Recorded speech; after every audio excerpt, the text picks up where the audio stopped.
আজ 7 মাস 8 মাস হয়ে গেছে আমরা গণহত্যার বিচার দেখতে পাচ্ছি না। আমরা কেন গণহত্যার বিচার দেখতে পাচ্ছি না? এটি জাতির কাছে একটি প্রশ্ন, সরকারের কাছে একটি প্রশ্ন। তাছাড়া আমরা দেখছি সাম্প্রতিক ইস্যুতে জনাব ওস্তাদ আব্দুল্লাহ তিনি 1 তারিখের ঘটনা 22 তারিখে পোস্ট করেছেন। 22 দিন কি হয়েছে এটি একটি প্রশ্নবোধক চিহ্ন রেখে যায়।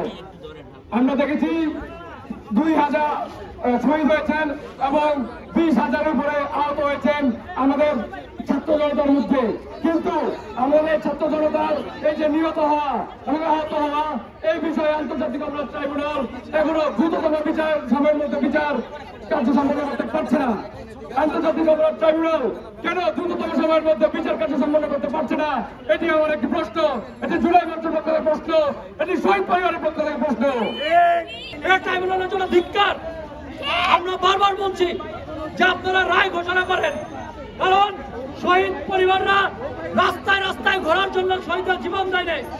শহীদরা বাংলাদেশকে একটি কল্যাণ রাষ্ট্রে পরিণত করার জন্য তারা জীবন দিয়েছে।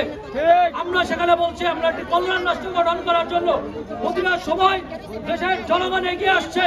সেই জনগণের রক্তের ঋণ আপনাদেরকে পরিশোধ করতে হবে সবার আগে।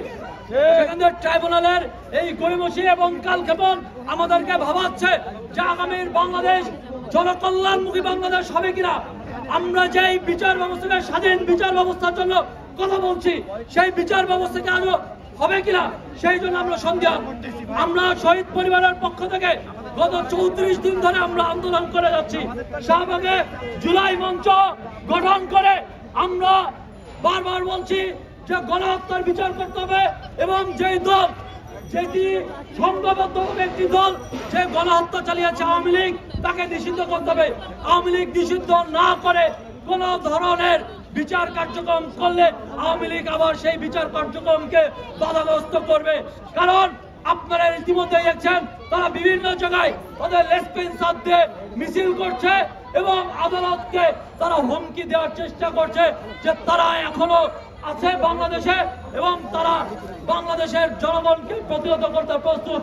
আপনারা দেখছেন তারা ভিডিওতে অডিও বার্তা দিয়ে বাংলাদেশের মানুষকে হুমকি দিয়ে যাচ্ছে, এখনো সেই আওয়ামী লীগকে এখনো নিষিদ্ধ করছে না। এই জন্য আমরা বলছি বিচারিক প্রক্রিয়ায় নাৎসি বাহিনীর সাথে তুলনা করে আওয়ামী লীগকে নিষিদ্ধ ঘোষণা করতে হবে।